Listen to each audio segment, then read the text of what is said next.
Good morning to our student. आज हम करेंगे +1 अकाउंटेंसी का चैप्टर 6 जिसका नाम है अकाउंटिंग इक्वेशन। आज हमारा इस चैप्टर का 4th लेक्चर है और लर्निंग ऑब्जेक्टिव के अंदर आपको बता दूं कि हम आज कौन सा पॉइंट करने जा रहे हैं। आज हम effect of transaction on accounting equation का 3rd लेक्चर है, यानी कि इस पॉइंट का आज हमारा 3rd है और फर्स्ट लेक्चर हमारा बना था इसका 2nd, 3rd, 4th। आज हम 4th लेक्चर कर रहे हैं और आज हम ये देखेंगे कि इसमें जो अकाउंटिंग इक्वेशन है उसमें ट्रांजैक्शन का क्या इफ़ेक्ट पड़ता है। तो हमने 4th इलिस्ट्रेशन तक कर चुके हैं, आज हम करेंगे 5th इलिस्ट्रेशन। तो सबसे पहले आता है हमारा 5th इलिस्ट्रेशन में दे रखा है transaction of message Vipin trader are given below. Question दे रखा है show the effect on assets liability and capital with the help of accounting equation. तो बच्चों आपको बता दूं कि पेपर में क्वेश्चन आता है उसमें अकाउंटिंग इक्वेशन लिखा होता है। बच्चे क्या करते हैं, इस तरह के क्वेश्चन को पढ़ के उसकी एंट्री कर देते हैं। तो आपको ऐसा नहीं करना, आपको क्वेश्चन जो है क्या कह रखा है उसमें क्या करना है वो ध्यान से आपको रीड करना है। तो सबसे पहले ट्रांजेक्शन हमारी बिजनेस स्टार्ट किया 1,25,000 से, गुड्स परचेज की नगद में की है, ध्यान रखना 50,000 में। Purchase furniture from are K furniture on credit. देखो अगर ये क्रेडिट वर्ड नहीं भी देता और केवल नाम दे देता तो यहाँ कैश का तो कोई जिक्र है नहीं, तो भी ये क्रेडिट में ही होता, पर इन्होंने यहाँ कह दिया क्रेडिट में 10,000 के, तो क्रेडिट में है तो क्रेडिटर हमारी क्रिएट हो गई। Sold goods to Parul trader costing ₹7,000 vide bill number, ये इतना दे रखा 9,000 का। तो ये जो बिल नंबर है इसका आपको कुछ नहीं करना, ठीक है। ये केवल आपने जो माल बेचा था उसका जो बिल काट के दिया उसका नंबर है। तो इस बिल को देखकर आप कंफ्यूज मत होना। आपको क्या करना है, आपकी कॉस्ट प्राइस और आपकी सेलिंग प्राइस देखनी है।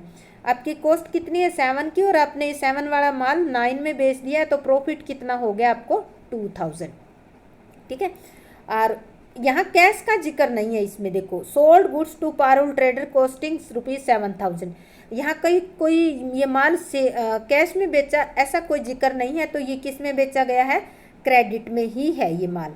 जब क्वेश्चन के अंदर ये पता ना चले कि माल कैश में है या क्रेडिट में है, ये दोनों ही वर्ड ना हो और केवल ट्रांजैक्शन के अंदर सामने वाली पार्टी का नाम दे रखा हो, तो इसका मतलब वो ट्रांजैक्शन क्रेडिट में ही है। आपको ये देखना है कि अगर आपने माल बेचा है तो डेटर क्रिएट हो जाएंगे, अगर परचेज किया है तो क्रेडिटर क्रिएट हो जाएंगे। पेड चार्जेस कार्टेज क्या होता है, जैसे आप बिजनेस में कोई सामान लाए हो बाजार से, वो किसी गाड़ी पे, घोड़ा गाड़ी पे, रेडू गाड़ी पे रख कर आप अपने बिजनेस तक लाए, तो उसको आपने रिक्शा वाले को या जैसे भी है जो 100 रुपये किराया दिया, तो ये खर्चा होता है। Paid to R K furniture in full settlement.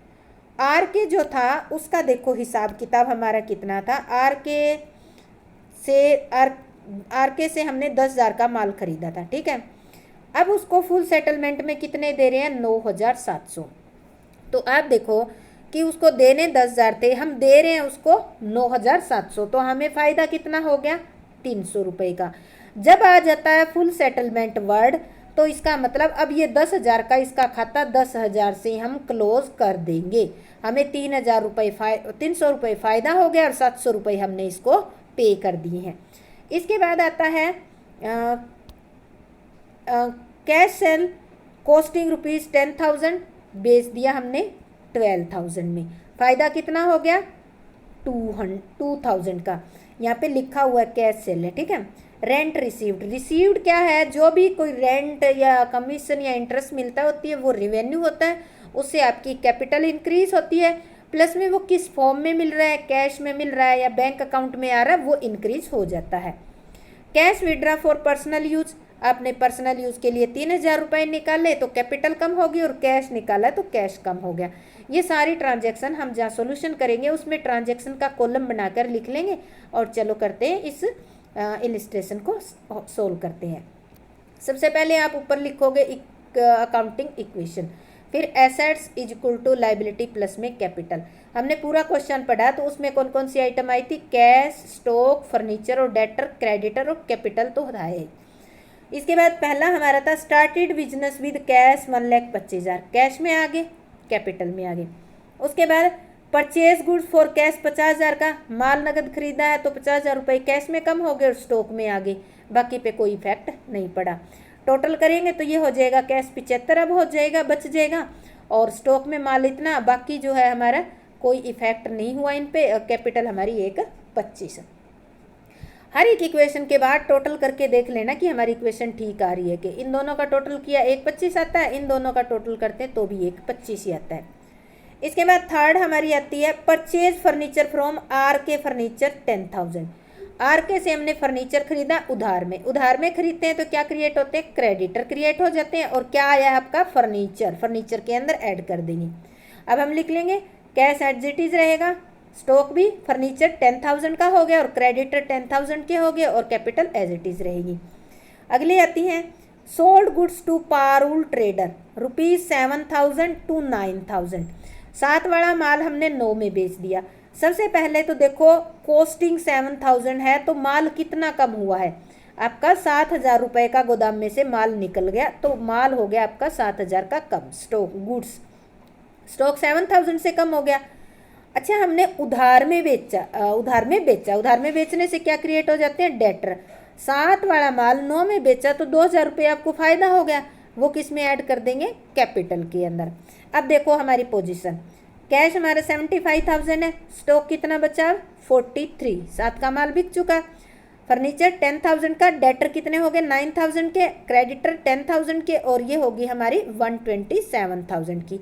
अब इनका आपस में टोटल करके 1-2 ट्रांजेक्शन करने के बाद आप टोटल करके देख लिया करें, इससे आपका क्वेश्चन चेक हो जाएगा कि हम ठीक चल रहे हैं या गलत चल रहे हैं। इसके बाद हम करते हैं आगे पेड कार्टेज 100 रुपीज़। अभी आपको बताया था कि कोई भी एक्सपेंसेस होता है उससे आपकी कैपिटल कम होती है, तो कैपिटल में से 100 रुपीज़ लेस कर दिए आपने, प्लस किस फॉर्म में पे किया है, कैश पे किया है तो कैश कम हो गया, बाकी आइटम अनचेंज रहेगी। अब कैश बचा 74,900, 43 स्टॉक बच गया, और ये हमारा हो गया फर्नीचर 10,000 का, डेटर 9,000 के, और क्रेडिटर 10,000 का, और कैपिटल होगी हमारी 1,26,900। आगे कह रहा है paid to R K furniture in full settlement of 97,000। R K से हमने फर्नीचर खरीदा था उधार में, तो आर के हमारे क्या था 10,000 रुपये का क्रेडिटर था। फुल सेटलमेंट वर्ड जो आता है उसको यहाँ फुल सेटलमेंट में 10,000 ही लिखेंगे हम, क्यों। अब देखो कैश में से कितने कम हुए 97,000। अब इसका डिफरेंस आता है 300 रुपये, वो क्या हो गया आपको 10,000 के बदले आपने 9700 रुपये पे किए तो 300 रुपये आपको क्या हो गया फ़ायदा हो गया, वो आप कैपिटल के अंदर ऐड कर दोगे। और अब देखो आर के का हिसाब किताब हमने 10,000 लिख कर चुकता कर दिया है, तो फुल सेटलमेंट जितना होता है वो उतने का ही लिखना होता है, ठीक है। 10,000 का था तो फुल सेटलमेंट में हमने 9700 रुपये देकर उसका हिसाब किताब नक्की कर दिया। अगर बाई चांस यहाँ 10 की बजाय 9700 लिख दे तो यहाँ 300 रुपये पेंडिंग खड़े दिखाई देंगे, वो फिर मांगने का हकदार हो जाएगा, इसलिए हम 9700 लिखने की बजाय 10,000 लिख देंगे, और जो प्रॉफिट हुआ है 300 को वो प्रॉफिट हम ऐड कर देंगे क्योंकि हो गया इस टाइम हमें प्रॉफिट।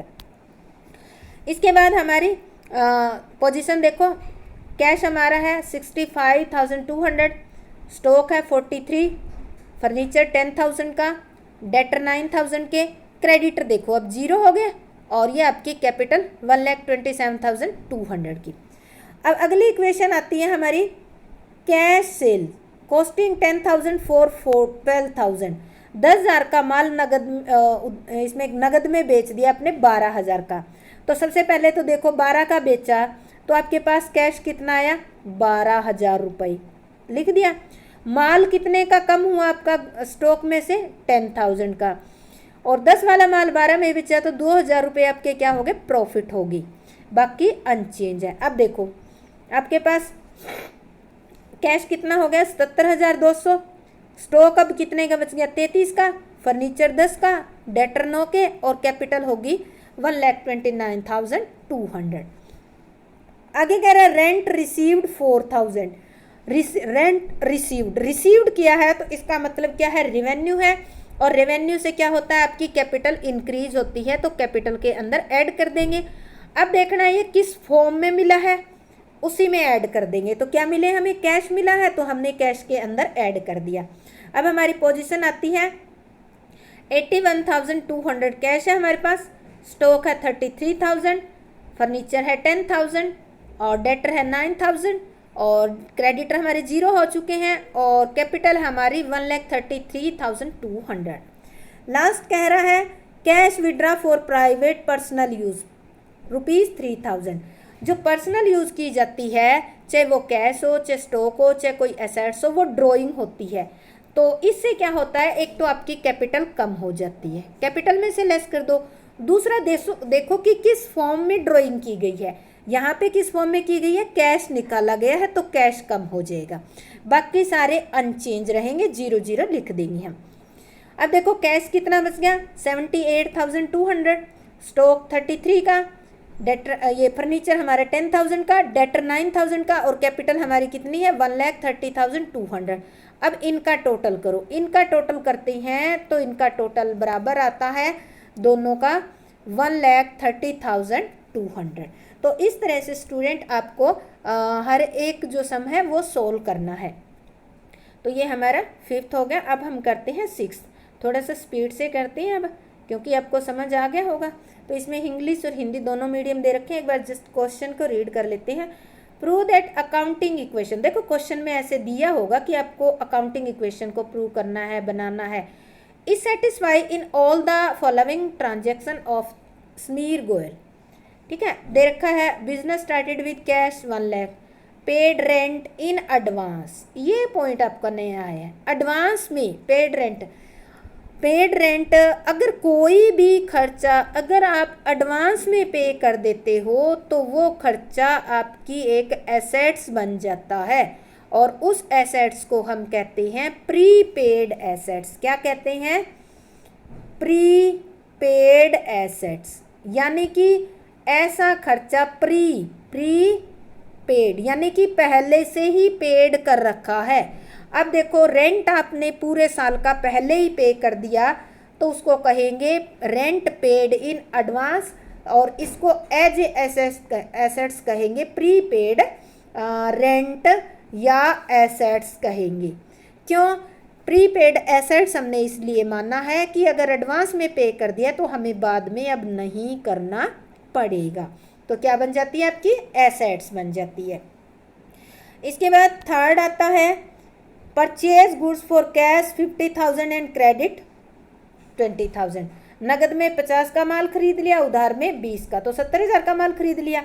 आगे कह रहा है sold goods for cash 80,000 costing ₹40,000। 40 वाला माल 80 में बेच दिया, तो देखो इसने तो प्रॉफिट ही बड़ा मोटा कमाया है 50%, यानी कि 40 का माल कितने में 80 में बेच दिया, तो सीधा 40,000 रुपये का प्रॉफिट कमा लिया है। 5th है ये कह रहा है paid salary in cash ₹45,000 and salary outstanding 1,000। अब देखो ठीक है सैलरी है, ये भी सैलरी है, या भी कैश में ये 45 रुपये भी सैलरी है। सैलरी है इसलिए क्या है, ये टोटल खर्चा हो गया आपका 5500 रुपये, ठीक है। तो कैपिटल क्या होगी, कोई भी एक्सपेंसेस हम पे करते हैं या ड्यू हो जाता है, क्रिएट हो जाता है, उससे कैपिटल कम हो जाती है, तो कैपिटल में से 5500 लेस करेंगे। ये 45 रुपये हमने कैश में से पे कर दिए तो कैश में से घटा देंगे।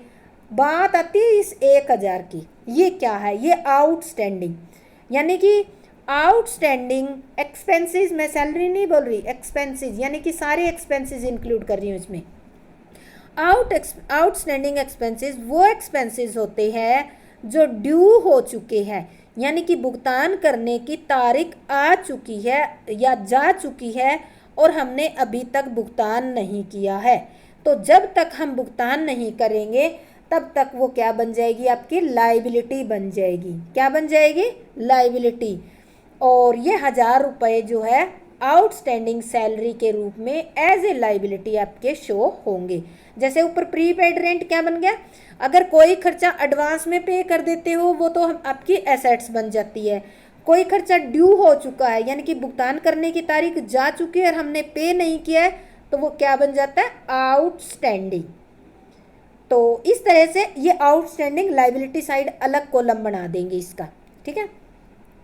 इसके बाद है bought motorcycle for personal use 30,000। अब देखो इस भाई साहब ने क्या किया, बिजनेस के पैसे से 35,000 रुपये का मोटरसाइकिल खरीद लिया। तो देखो हम मोटरसाइकिल को कहीं शो नहीं करेंगे, क्यों नहीं करेंगे, क्योंकि इसने पर्सनल यूज़ के लिए खरीदा, घर में ले गए ये तो। पर अब हमारी इससे क्या होगी, इस 30,000 रुपये के से एक तो कैपिटल कम होगी और दूसरा ये 30,000 रुपये कहाँ से निकाल कर लेगा, आपके ऑफिस से निकाल कर ले गए हैं, तो आपके ऑफिस में कैश कम हो जाएगा। तो उम्मीद करती हूँ कि ये क्वेश्चन तो आपको समझ में आ गया होगा। अगर बुक है तो ठीक है, बुक नहीं है तो इसको नोट कर ले। और चलो फिर भी हम इसमें सॉल्यूशन में ट्रांजैक्शन में लिखेंगे, और बुक नहीं है तो नोट भी कर सकते हो, आपको आसानी से समझ में आ जाएगा। इलिस्ट्रेशन नंबर 6 अकाउंटिंग इक्वेशन लिख लेंगे। हमने इसकी ट्रांजैक्शन लिख ली है, सारी ट्रांजैक्शन हमने यहाँ पर लिख ली है जो अभी पढ़ के आई थी। क्या क्या आइटम आए हमारे पास, कैश, स्टॉक, प्रीपेड एक्सपेंसेस, ठीक है। इधर क्रेडिटर और आउटस्टैंडिंग एक्सपेंसेस आई थी। अब हम करते हैं, business started with cash, 1 lakh रुपए कैश लगाया, कैपिटल 1 लाख बन गई, 1 लाख 1 लाख, बाकी सारे क्या है unchanged. Paid rent in advance, 3,000 रुपये अगर एडवांस में पे करते हो तो कैश तो कम हो जाएगा, दूसरा वो क्या बन गई आपकी एसेट्स। देखो इससे क्या हुआ, एक एसेट्स तो कम होगी कैश तो, और प्रीपेड एसेट्स बढ़ गई है। तो इससे देखो ये हमारी जो है इक्वेशन जो है इक्वल है, यानी कि यहाँ तो 3,000 रुपये कम हो गए और यहाँ 3,000 रुपये जुड़ गए, तो कोई फर्क नहीं पड़ा है। तो इक्वेशन आपकी सेम रहेगी पर अमाउंट चेंज हो जाएगा। देखो जैसे कैश तो कितना हो गया 97,000 और प्रीपेड नई एसेट्स आपकी 3,000 की बन गई है। क्रेडिटर नहीं है, आउटस्टैंडिंग में नहीं है, तो ये आपकी कैपिटल कितनी होगी 1 लाख रुपए पहले जितनी। आगे कहता है परचेज गुड्स फॉर कैश 50,000 और क्रेडिट 20,000। अब पहले तो देखो माल कितना आया 50 20 70,000 का, स्टॉक में 70,000 का माल। अब देखो आपने नगद देकर कितना खरीदा 50,000 रुपये का, तो कैश 50 से कम हो जाएगा। 20 आपने उधार में खरीदा है तो क्या क्रिएट हो जाएंगे क्रेडिटर, क्योंकि उधार में खरीदा है। प्रीपेड एक्सपेंसेस अनचेंज है तो 0 लिख देंगे। इक्वेशन पे इफेक्ट देखो, कैश आपका बच गया 47,000, स्टॉक 70,000, प्रीपेड उतनी ही रहेगी, और अब क्रेडिटर आ गए आपके 20,000 और कैपिटल कोई चेंज नहीं होगी, 1 लाख ही रहेगी ऊपर की जितनी। इसके बाद कहता है sold goods for cash 80,000, costing rupees 40,000। ये कह रहा है कि 40,000 रुपये लागत का माल, कॉस्टिंग मतलब लागत का माल है, वो 80,000 में बेच दिया। पहले तो माल देखो कितना कम हुआ आपका 40,000 का, बेचा किस में कितने में 80,000 में, किस में नगद में, तो नगद रुपए आपके हाथ में कितने आएंगे 80,000, कैश में ऐड कर दो। प्रॉफिट कितना हो गया आपको 40,000 का, प्रॉफिट आप कैपिटल के अंदर ऐड कर दो। ये जो दो आइटम है प्रीपेड और क्रेडिटर ये आपकी अनचेंज्ड रहेगी। तो आप देखो इक्वेशन पे फर्क। अब कैश कितना हो गया 80,000 आने के बाद 1,27,000, स्टॉक कितना बच गया 40,000 का बेच दिया, बाकी बच गया 30,000 का, प्रीपेड उतनी ही है, क्रेडिटर भी उतने ही है, और कैपिटल अब हमारी होगी 1,40,000। इसके बाद आगे आता है अगला, paid salary in cash 4,500 and outstanding salary 1,000। सबसे पहले तो देखो टोटल सैलरी बन कितनी गई 55,000, तो जितनी भी सैलरी है उससे आपकी कैपिटल कम हो जाएगी 55,000 से, ब्रैकेट में दे दो कम हो जाएगी, से लेस कर रखा है ना यहाँ पे देखो माइनस का चिन्ह। अब देखो आपने नगद में कितने दिए हैं वो कैश में से लेस कर दो। 1,000 रुपये जो है आपने क्या है अभी तक भुगतान नहीं किए, तो वो क्या बन गई आपकी लाइबिलिटी। तो लाइबिलिटी के अंदर आउटस्टैंडिंग हेडिंग देखो ऊपर डाल रखा है, उसके हेडिंग के अंदर हम लिख देंगे आउटस्टैंडिंग लाइबिलिटी 1,000। इफेक्ट देखो कैश कितना है 1,22,500, स्टॉक 30, और ये आपका हो गया प्रीपेड 3,000, और क्रेडिटर आपके 20,000, और प्रीपेड आउटस्टैंडिंग सैलरी 1,000, कैपिटल 1,34,500 हो गया। आगे कह रहे हैं bought motorcycle for personal use, personal use के लिए मतलब ड्राइंग होगी, और इसने मोटरसाइकिल खरीदा है, ऑफिस से पैसे निकाले हैं, तो ड्राइंग से सीधा सीधा एक बार तो कैपिटल कम हो जाती है, कैपिटल कम होगी। दूसरा इसने ऑफिस से कैश निकाला है तो आपका कैश भी कम हो गया है, अभी ये मोटरसाइकिल आई है, ये आप नहीं लिखोगे कहीं, क्योंकि ये पर्सनल यूज़ कर रहा है। तो अब देखो बाकी सारी आइटम अनचेंज रहेगी, उनमें 0 लिख देंगे। तो अब देखो फाइनल इक्वेशन आपकी, कैश कितना है आपके हाथ में अब 92,500, stock 30,000, prepaid expenses 3,000, credited 20,000, outstanding salary 1,000 और कैपिटल आपकी है 1,04,500। अब इन दोनों तीनों का टोटल करो, वही टोटल जो है आपका इन तीनों का आएगा। तो इस तरह से हम कह सकते हैं कि हमारी अकाउंटिंग इक्वेशन जो है assets is equal to liability plus capital हमारी ठीक आ रही है, इक्वल आ रही है, तो इसका मतलब हमारा क्वेश्चन ठीक है। तो ये हमारा हो गया 6th। अब हम एक और करते हैं इसके अंदर 7th। इसको क्वेश्चन को पहले पढ़ लेते हैं, फिर ट्रांजैक्शन सॉल्यूशन के अंदर लिख कर उसके बाद सोल्व कर लेंगे।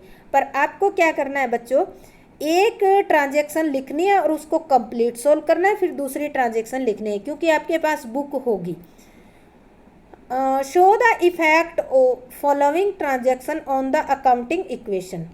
Manoj started business with, Manoj ने बिजनेस स्टार्ट किया। उसने क्या क्या चीज़ें लगाई हैं, अभी तक जो भी बंदे बिजनेस स्टार्ट करते हैं अरे केवल कैश कैश लगा रहे थे, इसने क्या किया है 2,30,000 का कैश लगाया है।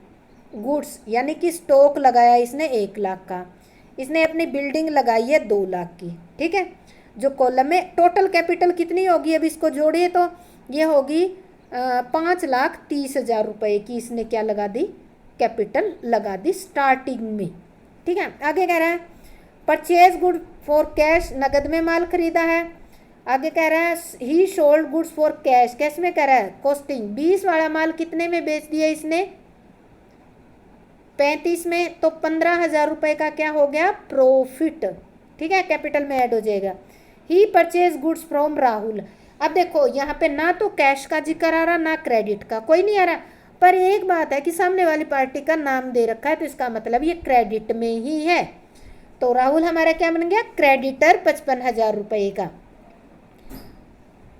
आगे कह रहा है he sold goods to Varun, costing ₹52,000, sale कर दिया हमने 60 में। अब यहाँ देखो यहाँ भी क्रेडिट और कैश वर्ड नाम नहीं दे रखा, पर सामने वाली पार्टी का क्या दे रखा नाम, तो और बेचा है हमने, तो इसका मतलब क्या है हमने उधार में बेचा है वरुण को। कितने रुपए माल, कितने का माल कितने में बेचा है, पहली बात तो उधार में बेचा है, तो क्या बन गया ये डेटर बन गया आपका, ठीक है, डेटर। और दूसरा 52 वाला माल 60 में बेचा है, तो इसको 8,000 रुपये क्या हो गया प्रॉफिट हो गया, ठीक है। इसके बाद आता है 6th, he paid cash to Rahul in full settlement. अब राहुल का देखो कितने का क्रेडिटर था, राहुल परचेज किया था ना, राहुल को हमें पे करने थे 55,000 और हमने उसको कितने पे कर दिए 53,000। यानी कि उसने कहा कि मुझे 55,000 रुपये लेने हैं, आप मुझे 53,000 रुपये दे दो, आपका हिसाब किताब नक्की हो जाएगा। तो हमने उसको 55 के बजाय कितने दे दिए 53,000। 53,000 दिए तो हमें फ़ायदा कितने का हो गया 2,000 का। 2,000 हमारे लिए क्या हो गया प्रॉफिट, हम कैपिटल में लिख देंगे। Salary paid by him, salary भुगतान की गई है, तो ये क्या है एक एक्सपेंसेस है, इससे कैपिटल कम हो जाती है और कैश भी कम हो जाता है। Receive cash from Varun in full settlement. अब यहाँ आ जाते हैं वरुण का करते हैं फुल सेटलमेंट। वरुण को कितने का माल बेचा था हमने 60,000 रुपये का। वरुण से कितने रुपए लेने थे 60,000, पर हमने वरुण ने हमें कितने दिए हैं 59,000, तो हमें कितने कम मिले 1,000 रुपये। 1,000 रुपये हमें वरुण से कम मिले हैं, तो ये 1,000 रुपये हमारे लिए क्या है लॉस है, लिखा नहीं जा रहा इस पेन से, लॉस है, तो ये लॉस हम इसमें शो कर देंगे कैपिटल में। रेंट आउटस्टैंडिंग आपको बताया था क्या होते हैं लाइबिलिटी होती है। Commission received by him, commission हमारे क्या होता है रेवेन्यू होती है, कैपिटल इंक्रीज हो जाती है। Withdraw by him for personal use, drawing है, कैपिटल कम हो जाएगी, कैश कम हो जाएगा। डेप्रीसिएशन चार्ज ऑन बिल्डिंग 10,000, जब कोई भी एसेट्स उस पर डेप्रीसिएशन लग जाता है तो उससे उस बिल्डिंग की या उस एसेट्स की वैल्यू कम हो जाती है, और दूसरा इतने ही रुपए से आपकी कैपिटल भी कम हो जाएगी। तो चलो इसको हम करते हैं सॉल्यूशन में, ये ट्रांजैक्शन हम लिख लेते हैं क्वेश्चन के अंदर। तो हम बनाते हैं फॉर्मेट इसका, serial number, transaction, accounting equation, assets equal to liability plus capital. क्या क्या आइटम आई है? कैश, स्टॉक, बिल्डिंग, डेटर, और लाइबिलिटी में क्रेडिटर, आउटस्टैंडिंग एक्सपेंसेस और कैपिटल। अब देखो इसने बिजनेस स्टार्ट किया तब क्या क्या चीज़ें लगाई थी? कैश, गुड्स और बिल्डिंग। कैश 230 का लगाया था, स्टॉक 1 लाख का लगाया है, बिल्डिंग 2 लाख की, तो टोटल कैपिटल कितनी होगी आपकी? 5,30,000 रुपये। इसके बाद नेट इफेक्ट में सेम ही होएगा, कोई अलग चेंज नहीं होएगा। Second, purchase goods for cash, 50,000 रुपये का नगद माल खरीद लिया तो कैश आपका 50,000 का कम हो गया और स्टॉक कितना आ गया? 50,000 का ऐड हो जाएगा। तो अब कैश हो गया 1,80,000, स्टॉक आपका 50,000 से बढ़कर अब 1,50,000 हो गया, बिल्डिंग आपकी 2 लाख रुपए है और कैपिटल आपकी 530 ही है। इसके बाद आता है सोल्ड गुड्स कॉस्टिंग 20,000 फॉर 35,000, 20,000 रुपये वाला माल 35 में बेच दिया, और देखो कुछ नहीं कह रखा तो नगद में ही बेच रखा है, ये ₹35 दे रखा है, तो माल कितना कम होगा आपका? 20,000 का। ठीक है, आपके हाथ में पैसे कितने आए? 35,000, प्रॉफिट कितना हो गया? 15,000। अब देखो इफेक्ट, कैश हो गया आपके हाथ में 2,15,000, स्टॉक हो गया अब 20,000 का माल बेचने के बाद 1,30,000 बच गया, बिल्डिंग आपकी एज इट इज है और कैपिटल आपकी होगी 5,45,000 रुपये। आगे fourth, purchase goods from Rahul, Rahul से हमने माल खरीदा है और हमने पढ़ा था ना कि ऊपर राहुल से माल खरीदा, क्रेडिट में खरीदा है, तो क्या हो गया? 55,000 रुपये का क्रेडिटर, और माल कितना हमारा बढ़ गया? 55,000 रुपये का माल हमारे गोदाम में ऐड हो गया है, बाकी अनचेंज्ड है। इफेक्ट देखते हैं, कैश एज इट इज है, स्टॉक हमारा इंक्रीज होकर 185 का हो गया, बिल्डिंग एज इट इज है, क्रेडिटर बढ़ गए हमारे 55 के और कैपिटल भी हमारी एज इट इज है। इसके बाद आता है sold goods to Varun costing 52,000 for 60,000, देखो 52,000 वाला माल 60 में बेच दिया और उधार में बेचा है वरुण को, तो वरुण को उधार में बेचा तो वरुण क्या बन गया? डेटर। कितने में बेचा उसको हमने माल? 60,000 में। हमारे गोदाम से माल कितना जाएगा? जो कॉस्ट है उतना ही कम होगा, तो 52,000 रुपये का लेस हो जाएगा। प्रॉफिट कितना हो गया? 52 का माल 60 में बेचा तो आपको 8,000 रुपये का प्रॉफिट हो गया। इफेक्ट देखो, कैश अनचेंज रहेगा, आपका स्टॉक कितना बच गया? अब 1,33,000 का, अब बिल्डिंग एज इट इज है, आपका डेटर कितने हो गए? 60 के, क्रेडिटर एज इट इज है और कैपिटल आपकी होगी 5,53,000 की। आगे कह रहा है 6, paid cash to Rahul in full settlement of 53,000। अब राहुल वाला देखो, राहुल क्या था हमारा? 55,000 रुपये का क्रेडिटर था, राहुल को 53,000 रुपये हम पे करके फुल सेटलमेंट कर देते हैं। तो देखो राहुल को हमने इसके 55 का था और 53 पे किए, तो हमें फ़ायदा कितना हो गया? 2,000 का। जो प्रॉफिट हुआ है उसको कैपिटल में ऐड कर दे। राहुल की फुल सेटलमेंट करेंगे तो यहाँ 55 का 55 लेस कर देंगे। कैश में कितने पे किए आपने? 53,000 रुपये, तो कैश कम हो जाएगा आपका 53,000। इफेक्ट देखो, कैश बच गया आपका 1,62,000, स्टॉक 133, बिल्डिंग 2 लाख और डेटर आपके 60, और अब देखो क्रेडिटर आपके क्या हो गए? 0। और अगर बाय चांस यहाँ आप 55 की बजाय 53 करते तो यहाँ क्या होता? 2,000 रुपये पेंडिंग दिखाता, जबकि पेंडिंग दिखाने नहीं है क्योंकि फुल सेटलमेंट उसका हिसाब किताब चुकता कर दिया, चाहे हमें फ़ायदा हो चाहे हमें नुकसान हो। फ़ायदा होगा तो हम कैपिटल में ऐड कर देंगे, नुकसान होगा तो कैपिटल में से लेस कर देंगे। Next, salary paid, salary paid कर दी, कैश कम हो गया एक तो, और दूसरा सैलरी क्या है? एक्सपेंसेस है, तो कैपिटल कम होगी। ये हमारा नेट इफेक्ट हो जाएगा। हमारा कैश बच गया 142, स्टॉक एज इट इज है, बिल्डिंग एज इट इज है, डेटर एज इट इज़ है और कैपिटल हमारी कितनी होगी है 5,35,000 की। इसके बाद आता है receive cash from Varun in full settlement of 59,000।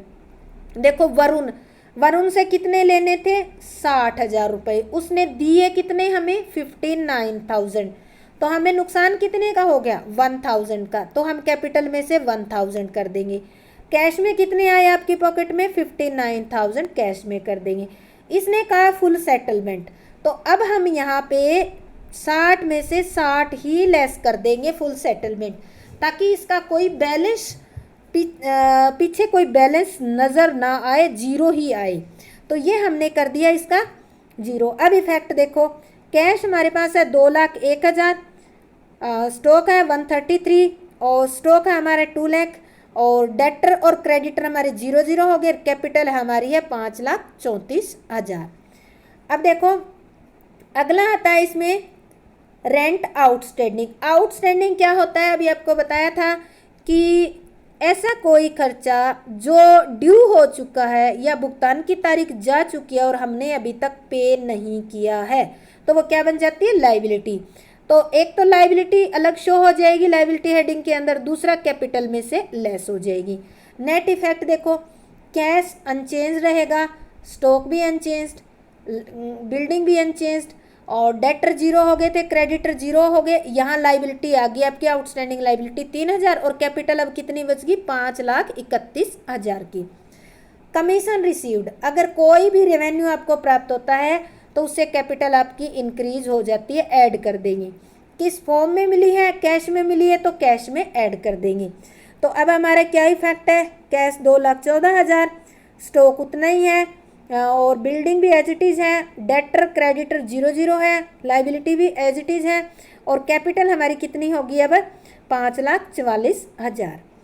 इसके बाद है withdraw for personal use. Personal use के लिए निकालते हैं तो क्या होता है, एक तो आपकी कैपिटल कम होती है और एक आपका कैश कम हो जाता है, तो इनमें से कम हो जाएगा और बाकी सारे एज इट इज़ रहेंगे।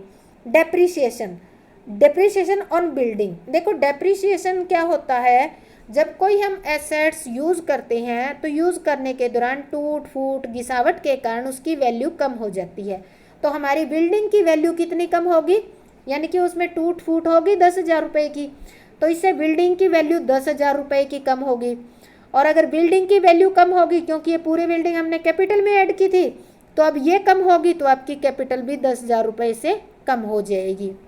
नेट इफेक्ट, अब कैश आपके पास बच गया 194,000, स्टॉक एज इट इज़ है, बिल्डिंग अब कितनी बच गई 2 लाख की बजाय आपकी 1,90,000, डेटर क्रेडिटर 0, लाइबिलिटी आपकी 3,000 और कैपिटल जो है नेट आपकी है 5,14,000। अब इन दोनों का टोटल करेंगे इक्वल टू, तो यहाँ से हमारा इन दोनों का टोटल बराबर आएगा, यानी कि यहाँ भी 5,17,000 टोटल आएगा और इस साइड भी 5,17,000 टोटल आएगा। तो इसका मतलब हमारी इक्वेशन बिल्कुल ठीक है, तो हमारा क्वेश्चन ठीक है, उसमें कोई गलती की चांसेस नहीं है। तो स्टूडेंट आपको समझ में आ गया होगा। आपका बहुत बहुत धन्यवाद देखने के लिए। जय हिंद, जय भारत।